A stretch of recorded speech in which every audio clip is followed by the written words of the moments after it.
Hi friends, നമസ്കാരം. ലിജോ ജോസ് പല്ലിശ്ശേരിയുടെ മലയാള ചലച്ചിത്രം മലൈക്കോട്ടെ വാലിബൻ. മലയാളത്തിൻ്റെ മോഹൻലാൽ അവതരിക്കുന്ന മലൈക്കോട്ടെ വാലിബൻ. നീ കണ്ടതെല്ലാം പോയി, ആ സിനിമ മൊത്തം പോയി. സിനിമയുടെ വിഷ്വൽ ബ്യൂട്ടി എന്ന് പറഞ്ഞാൽ അടിപൊളി വിഷ്വൽ ബ്യൂട്ടിയാണ്.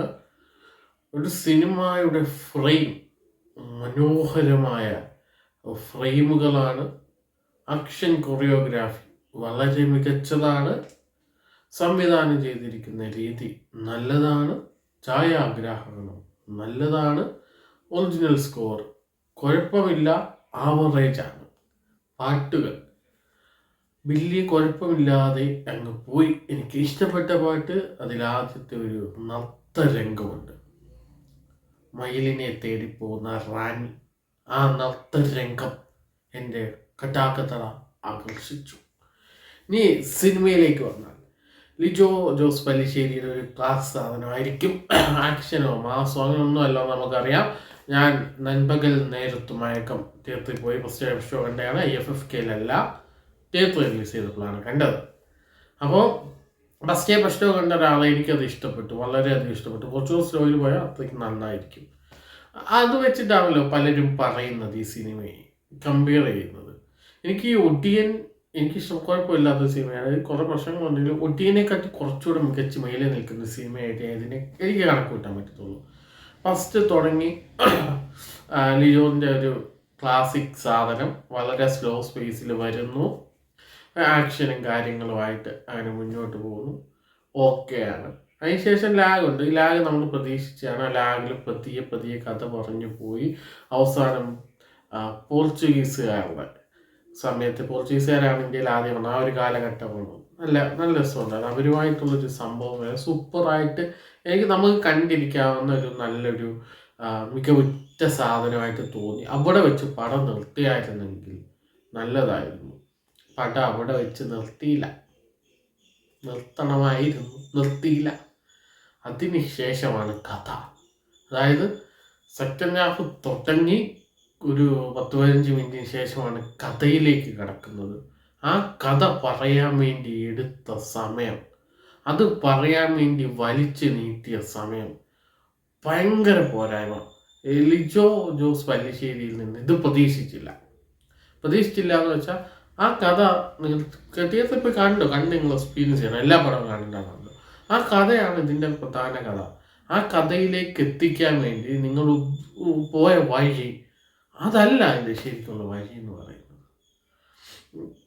ഒരുപക്ഷെ അങ്ങനെ ഇങ്ങനെ കൊണ്ടുവന്നാൽ പോലും അതിന് കുറേ ബഹളങ്ങളും കുറേ മറ്റ് കാര്യങ്ങളൊക്കെ കൊണ്ടുവന്ന് അവസാനം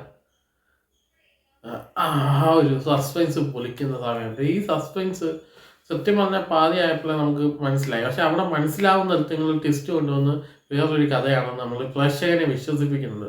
പ്രേക്ഷകൻ അതും വിശ്വസിച്ച് പോകുന്നു. മുമ്പ് കണ്ട വിഷ്വൽ മനസ്സിലുണ്ടെങ്കിലും ഇതായിരിക്കുമെന്ന് വിശ്വസിക്കുന്നു. പക്ഷെ ക്ലൈമാക്സ് എത്തുമ്പോഴത്തേനും നമ്മൾ മുമ്പ് വിചാരിച്ച് തന്നെയാണ് മനസ്സിലാവും. പക്ഷെ സെക്കൻഡ് ഹാഫ് തുടങ്ങി പോർച്ചുഗീസിൻ്റെ സീൻ കഴിഞ്ഞിട്ട് പിന്നെ ക്ലൈമാക്സിന് മുമ്പ് വരുള്ളത്, ക്ലൈമാക്സ് ഉൾപ്പെടെ ശോകം കട്ട ശോകം. ഈ ഒരു കഥ, ഇത്രയുള്ള കഥേനെ ഇത്രയാക്കി കാണിക്കുകയാണ്. അത് വളരെ ഷോർട്ടായിട്ട് കഥ പറയാൻ പറ്റുന്ന ആളാണ് ലിജോ എന്ന് പറയുന്നത്. അത് അങ്ങനെ എടുത്തു വെക്കാമായിരുന്നു. അതിനെ ഈ നീളത്തി വലിച്ചു നീട്ടി കൊണ്ടുപോകേണ്ട കാര്യമൊന്നുമില്ല. അതിന് കുറേ ആളുകളെ നിർത്തി, കുറേ ആർട്ടിസ്റ്റുകളെ നിർത്തി, കുറേ സമയം കഴിഞ്ഞ് ഇതിൽ പോർച്ചുഗീസിൻ്റെ കുറേ സംഭവങ്ങളുണ്ട്. ഇതൊക്കെ കാണിച്ചു വെച്ചേക്കുന്ന കാണണം. അതിനകത്ത് ലാലേട്ടനൊക്കെ വളരെ ഈസി ആയിട്ട് അഭിനയിക്കുന്നുണ്ട്.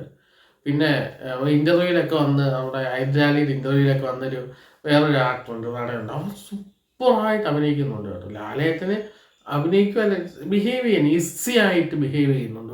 ഒരു ഇതുമില്ല. മറ്റവരൊക്കെ നന്നായിട്ട് അഭിനയിക്കുന്നുണ്ട്. ഡയലോഗുകളൊക്കെ കേൾക്കുമ്പോൾ നമുക്ക് നാട്ടക ഡയലോഗുകളുണ്ട് തോന്നും. ആ കാലഘട്ടത്തിൻ്റെ ഭാഷ അതായിരിക്കാം. ഈ പറഞ്ഞ പോലെ അമർ ചിത്രകഥയാണ്. ഇതിനകത്ത് ഞാൻ പറഞ്ഞില്ല, ഈ സിനിമ കുറച്ച് ഭാഗം കണ്ട് നമുക്ക് വേണമെങ്കിൽ ഇറങ്ങി വരാം, എവിടെ വേണമെങ്കിലും നമുക്ക് നിർത്താം. അതായത് ഓരോ സ്റ്റോറി പോലെ നമുക്കത് വേണമെങ്കിൽ വ്യാഖ്യാനിക്കാം. തുടങ്ങി പാതിയാകുമ്പോൾ നമുക്ക് അവിടെ വെച്ച് കണ്ടിട്ട് നിർത്തിയിട്ട് ഇറങ്ങി വരാം. അത്രയും ഒന്നെന്ന് വെച്ച് സമാധാനിക്കാം. എനിക്ക് തോന്നിയ കാര്യം എന്താ പറയുക, പോർച്ചുഗീസിൻ്റെ ആ സംഭവം കഴിഞ്ഞിട്ട് ഞാൻ ഇറങ്ങി വരേണ്ടതായിരുന്നു. അതിന് പിന്നെ പാതിക്ക് ഒരു കയറി വന്ന് ക്ലൈമാക്സ് കണ്ടാൽ മതിയായിരുന്നു. എന്താണ് കാണിച്ചു വെച്ചത്? അങ്ങനെയാണോ? അതുകൂടെ ഒന്ന് മികച്ചതാക്കിയായിരുന്നെങ്കിൽ നല്ലൊരു സൃഷ്ടി ഉണ്ടായേനെ. രണ്ടാമത്തത് ഇന്ത്യ പ്ലസ് 2 ഉണ്ട് കേട്ടോ. 2 അവർ ഇതിനകത്ത് തന്നെ ക്ലൈമാക്സിൽ കാണിക്കുന്നുണ്ട്. കഥ നമുക്ക് മനസ്സിലാവും ഇതിങ്ങനെ ആയിരിക്കും എന്നുള്ളത്. ഇതിനകത്ത് ഒരു വാവ് ഫീലിംഗ് തരുന്ന ഒരു സാധനവും ഇല്ല. അല്ലെങ്കിൽ നിന്ന് ചെന്ന് കൈയടിക്കാൻ ഒന്നുമില്ല. പ്രകടനം കണ്ടിട്ട് കൈയടിക്കാൻ ഒന്നുമില്ല. ഒരു സാധനവും ഇല്ല. എല്ലാം സാധാരണ ഉള്ള പോലെയൊക്കെ തന്നെ. നൻപകലിൽ നമുക്ക് പ്രകടനം കണ്ട് കൈയടിക്കാൻ തോന്നി. അങ്ങനെ അങ്കമാലിയാണെങ്കിൽ അതിൻ്റെ ആ ഒരു പുതുമ സ്വീകരിച്ചു നമ്മൾ. ഈമയോ കാണുകയാണെങ്കിൽ അതിൻ്റെ ഒരു ക്ലാസിക് ടച്ച് നമുക്ക് ഫീൽ ചെയ്തു. ഇതൊക്കെ ചെയ്യുമ്പോൾ ഇതിനകത്ത് എന്ത് കുളമാക്കി വെച്ചതെന്ന് എനിക്ക് മനസ്സിലാവുന്നില്ല. നന്നായിട്ട് ആക്ഷൻ ചെയ്യുന്നുണ്ട്, നന്നായിട്ട് ആക്ഷൻ കൊറിയോഗ്രാഫി, ഒരു നല്ല രസം, എല്ലാം ഭയങ്കര ബ്യൂട്ടിഫുൾ വിഷ്വൽസ്.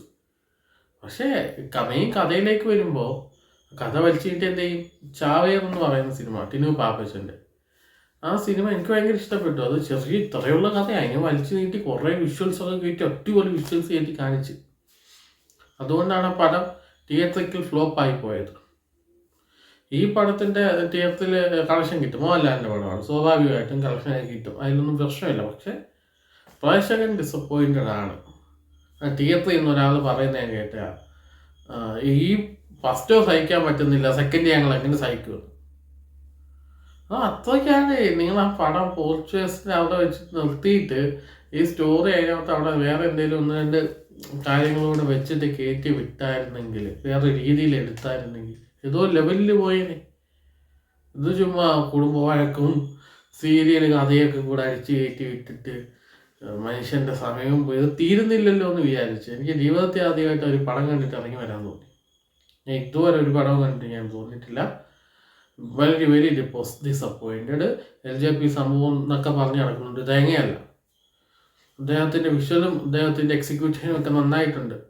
പക്ഷേ പ്രേക്ഷകന് സംതൃപ്തി എന്നൊന്നുമില്ല. ചുമ്മാ പോയി ഇരുന്ന് കണ്ടിട്ട് വരാനാണെങ്കിൽ LJPയുടെ പടമാണ് അതങ്ങനെ നമ്മൾ കാണണം. എന്തിനാ എനിക്ക് അങ്ങനെ കാണണ്ടേ? അങ്ങനെ കാണേണ്ട ഒന്നുമില്ല. നല്ല ഹോളിവുഡ് അല്ലെങ്കിൽ ഇറാനി അത്തരം വിഷ്വൽസ്, ഇറാനി ഫ്രെയിംസൊക്കെ നമുക്ക് കാണാൻ സാധിക്കും. അങ്ങനെ കണ്ടു എന്തെങ്കിലും കാര്യമുണ്ടോ? ഒരു കാര്യമില്ല. പ്രധാനമായിട്ട് ആ കഥ മെയിൻ കഥയിലേക്ക് എത്തുമ്പോൾ പോരായ്മയാണ് സംഭവിച്ചിട്ടുള്ളത്. സെക്കൻഡിൽ അതൊക്കെ മികച്ച അവർക്കുമായിരിക്കും. കൊള്ളാം എന്തായാലും. അത് നമ്മൾ ബാലരമയൊക്കെ വായിക്കുമ്പോൾ അല്ലെങ്കിൽ അമർ ചിത്രകഥയൊക്കെ വായിക്കുമ്പോഴേ നമുക്ക് ഓരോരോ സന്ദർഭങ്ങളിലാണല്ലോ ഓരോ സംഭവങ്ങളാണ്. ഒരു സന്ദർഭം കഴിഞ്ഞ് അടുത്തെത്തുമ്പോൾ അടുത്ത സന്ദർഭം. അപ്പോൾ അവിടെ വെച്ച് നിർത്തിയാലും കുഴപ്പമില്ല, ഇവിടുന്ന് വീണ്ടും കണ്ടാൽ മതി. അവിടെ വെച്ച് നിർത്തി വായന നിർത്തിയാലും കുഴപ്പമില്ല. അടുത്ത സംഭവം നമുക്ക് അറിയേണ്ടതേ ഉള്ളൂ. അതുപോലെ ഈ പടം ബാധിക്ക് വെച്ച് ഇറങ്ങി വന്നാലും ഒരു കുഴപ്പമില്ലായിരുന്നു. ഫുള്ള് കണ്ടുകൊണ്ടാണ് പ്രശ്നമായി പോയത്. അതുകൊണ്ട് ആരും പോകുന്നുണ്ടെങ്കിൽ പോർച്ചുഗീസുകാരൻ അവിടെ വെച്ച് നിർത്തിയിട്ട് ഇറങ്ങിയെങ്കിൽ വന്നു. പിന്നെ ക്ലൈമാക്സ് എങ്ങാനും കാണാൻ പോയാൽ മതി. ക്ലൈമാക്സ് തന്നെ അത്രയും നേരം നടന്ന സംഭവങ്ങളൊക്കെ ക്ലൈമാക്സിൽ ഇത്രയും പുള്ളിക്കാരൻ പറഞ്ഞു തരുന്നുണ്ട്. അപ്പോൾ നിങ്ങൾക്ക് കുറേ സമയം ലാഭിക്കാം.